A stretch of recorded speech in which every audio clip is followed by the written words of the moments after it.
have another little project that I need to do today, so I thought I'd bring you along with me.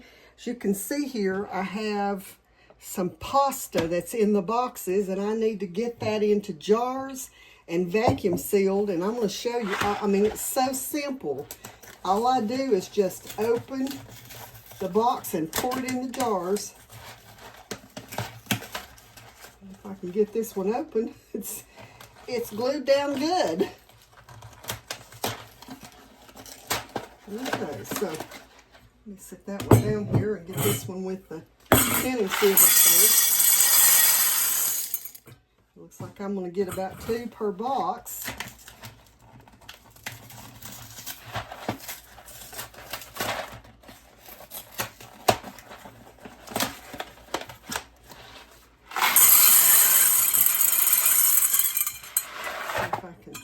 Sometimes you can shake them down a little and get a little bit more in it, and I believe I can get the rest of it.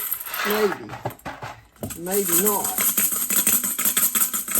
No, I don't think I'll be able to get it all in there.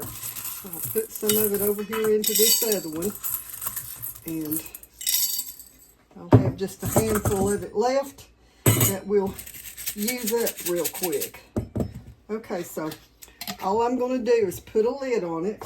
Now, y'all have seen me use my Food Saver vacuum sealer before. I have the wide mouth attachment that I put on it. Okay, so let me show you here. I've got this all attached, and then all I have to do is just, well, I best turn it on, I suppose.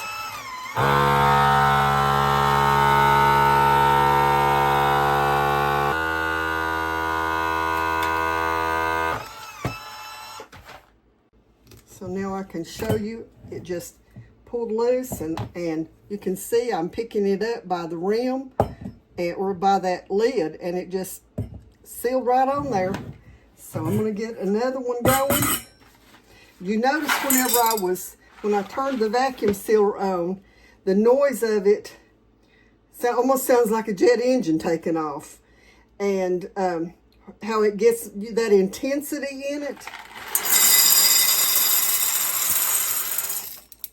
I'll have just a little bit left over in this last box, but that's okay. I'll use whatever's left for a meal, and then I won't have any left in boxes.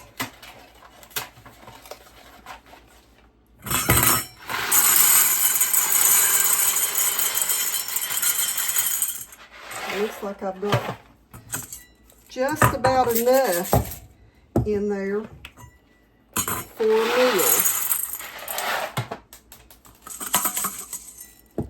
Okay, so I've got that one full. We'll put the lid on it. Pop that back down on there.